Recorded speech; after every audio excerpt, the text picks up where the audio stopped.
Olá pessoal, meu nome é Rodrigo Munhoz, eu sou oncologista clínico do Hospital Sírio-Libanês e do Instituto do Câncer do Estado de São Paulo. Eu estou com vocês agora no Oncologia Brasil no final de 2019 para fazer um apanhado de tudo o que aconteceu no campo dos tumores cutâneos. Esse foi um ano bastante cheio de novidades e com algumas consolidações de dados muito importantes e que tiveram impacto na prática clínica.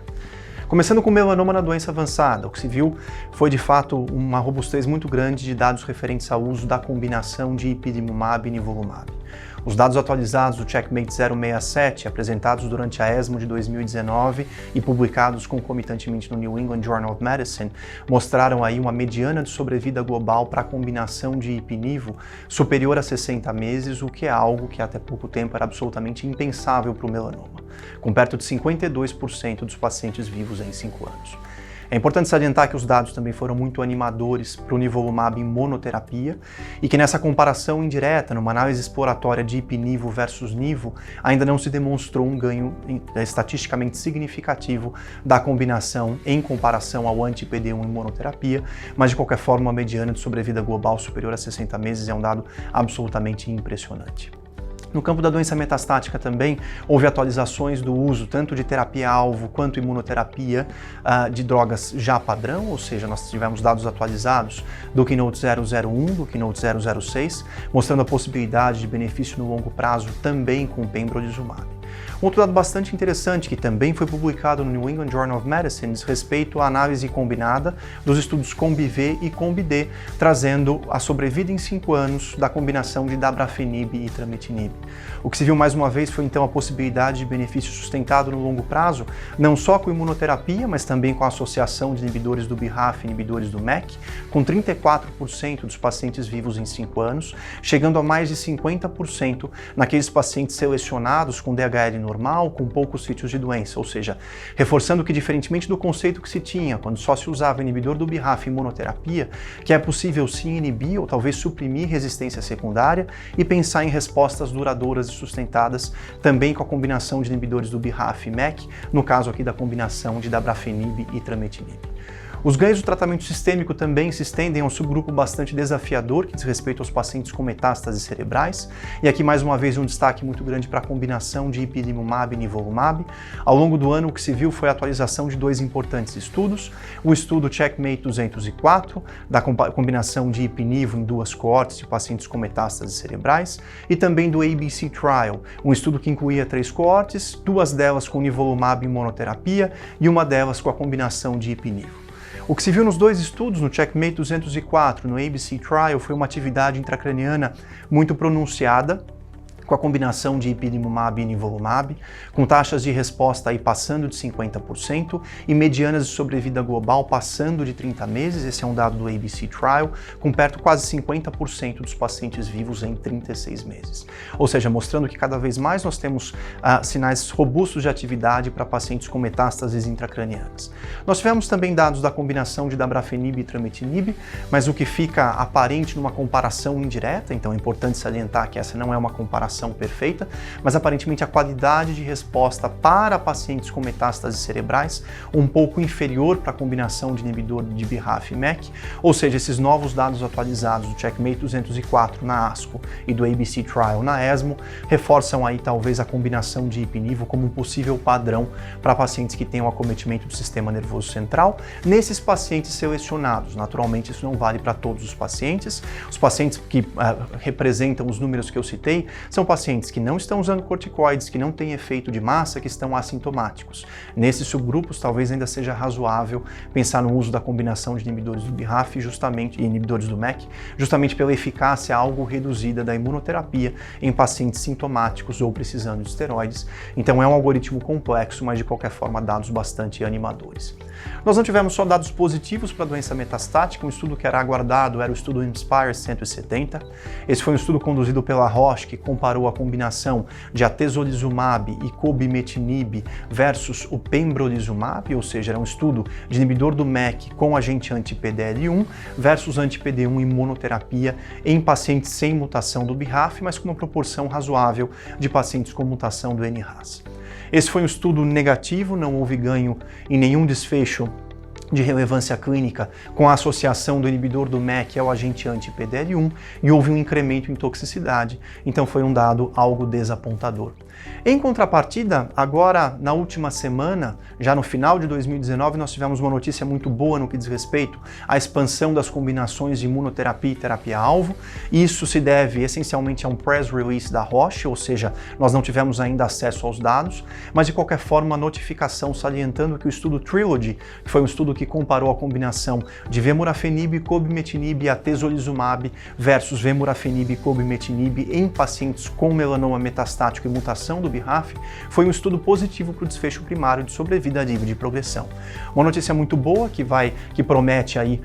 complicar ainda mais as discussões sobre seleção do tratamento para o paciente com doença metastática em primeira linha, sobretudo os pacientes que tenham mutação do gene BRAF, mas mais uma vez é fundamental aguardar os dados desse estudo. Esse foi só um press release e é provável que esses dados estejam disponíveis aí ao longo do ano de 2020, juntamente com os aguardados dados do estudo COMBI-I, que foi um estudo desenhado de forma semelhante pela Novartis, combinando aí então dabrafenib, trametinib e espartalizumab versus dabrafenib e trametinib sem imunoterapia em pacientes com melanoma avançado e mutação do BRAF. Então esses dois estudos que devem ser disponibilizados e apresentados em 2020 talvez tragam novidades aí